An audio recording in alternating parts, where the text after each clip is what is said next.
Manor. All things Chicago Cubs. Gabriella Garcia. And Michael Allen. Welcome to a brand new episode of Northside Manor. I'm Gabriella. And I'm Michael. I have the latest on Addison Russell. And Michael, Derek Jeter is returning to baseball. Michael will have your latest and around the league news. But let's get started with game recaps. And for game recaps, the Diamondback series last weekend, Friday, the Cubs won 8-3. Kyle Schwarber and Alex Avila homered. Saturday they lost 2-6. Sunday they won 7-2. Javi Baez, Ian Happ, and Chris Bryant all homered. Then we move on to the Red Series. Monday the Cubs won 15-5. Brizzo went back-to-back, and Javi Baez also homered. Tuesday they lost 1-2. And Wednesday was an exciting walk-off win from a wild pitch. They won 7-6. Thursday's pitching matchup will be Scott Feldman, who is 7-7, versus John Lester, who is 8-7. Now we're going to preview the weekend versus the Toronto Blue Jays, the probable pitching matchups. Friday it'll be J.A. Happ, who is 6-8, versus Jake Arrieta, who is 12-8. Saturday it'll be Nick Tepesch, who is 1-2, versus Jose Quintana, who is 7-10. And Sunday it'll be Marco Estrada, who is 5-8, versus Kyle Hendricks, who is 4-4. And for Cubs news, the latest on Addison Russell, who is eligible to come off the disabled list on Sunday, is not close to returning. General Manager Jed Hoyer said Monday, Russell, who was batting .241 when injured, will likely have to go on a minor league rehab assignment. And new this week, Madden's real madness. Joe was super ticked off the other night when Ben Zobrist was at the plate and a ball hit him. Ultimately, the first base ump said that Zoe offered at the ball and wasn't allowed to take his base. Take a look. They may have Zobrist bunt here. The stretch for the 0-1, and it hits Ben Zobrist. He just got hit to load the bases. And now they're saying that he offered at it, and they're going to call him back. Wow, that's a big call. Joe going out to talk to Chris Conroy at first. He just ejected him. And he just got kicked out. You're right. Well, I understand this. How in the world could you say bunted at the ball when the ball was thrown basically behind him? The runners will have to go back to first and second. Wow. And Ben Zobrist. Is it time for robot umps, or even being able to challenge a call like that at the plate? I think so. And now it's time for the good, the bad, and the ugly.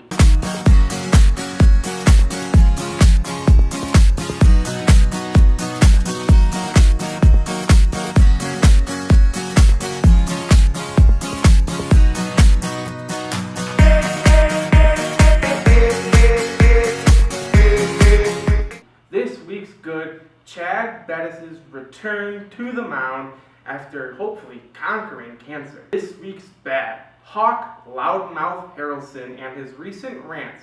Take a listen. Wrigley Field. I will just say Wrigley Field, and you can fill in the blank. It's the worst club. It's the worst clubhouse in baseball. But now, once you get on the field, it's great. And the broadcast booths are terrible. They're the worst in Major League Baseball. And getting up there is just a pain in the butt, as you well know. You know, it's just time for that ballpark to be replaced.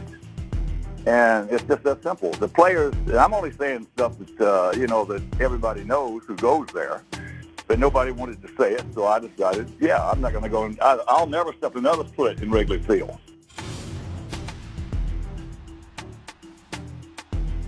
And for the ugly this week, it is ugly. Aaron Judge has set a record, and it's not a good one. A very ugly one, to be exact. He has struck out in 33 straight games. It is the most for a position player. And I do have a super ugly this week, and it's the Cardinals and their Cloud 9 flight.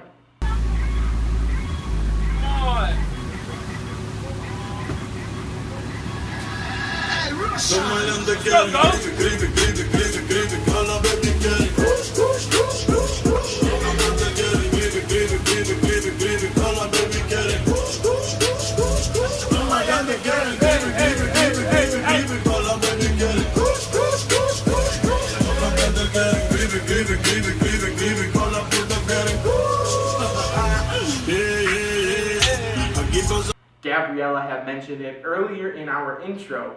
Derek Jeter is back in the baseball world like he really left. He and a group of investors, which include Michael Jordan, have bought the Miami Marlins.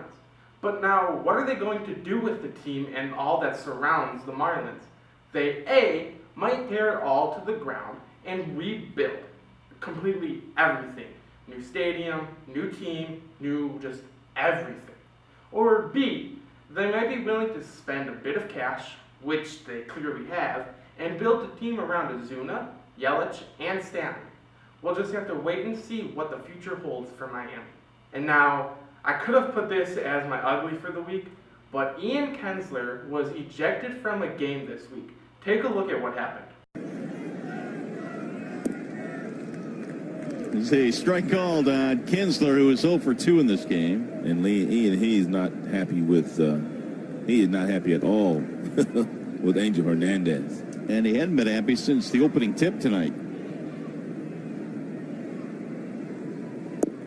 Kinsler looks at a ball outside, 1-1, and now he's been thrown out of the game. How about that? All he did was look at it.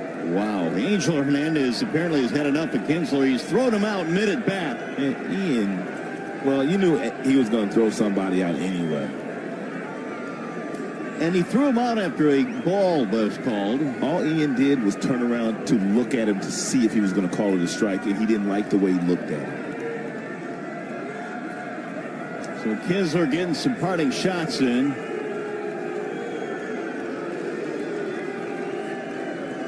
And the former Ranger now has been ejected from the game. After the game, Kinsler was asked what went on during the ejection.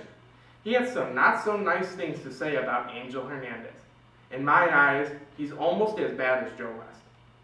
No one wants you behind the plate anymore, Kinsler said. No one in the game wants you behind the plate anymore. None of the players. He's messing with baseball games blatantly, he added. It has to do with changing the game. He's changing the game. He needs to find another job.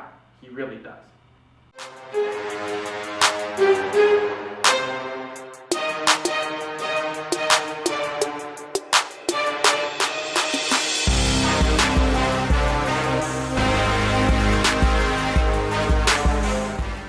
And for this week's Player of the Week, the honors are going to none other than Chris Bryant. What a tear he's been on lately, especially when the Cubs are missing their hottest player, which was Wilson Contreras, and now Chris Bryant's bringing that heat back. Yeah, he's been crazy good. He was on fire during the Diamondback series, and now he's continuing to have that fire in his bat, fire in the way he plays. And I had tweeted from Northside the other day saying people need to let that firehouse in Wrigleyville know, because Chris Bryant is literally on fire. But for my play of the week, with his swing, Mondesi slides on the grass. He made that look easy. He has. Anderson backs up on it, spins, and Tim has his man. Conforto up the middle, the dive, the glove, the flip. Oh, what a play! One high fly ball, pretty well hit. Almora back, he is at the wall, he leaps, he caught it! He caught it, Almora!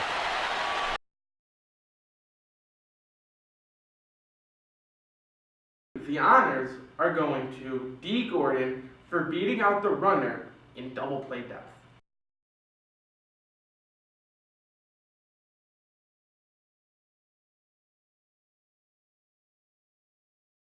Now let's see who wins the honors for home run of the week.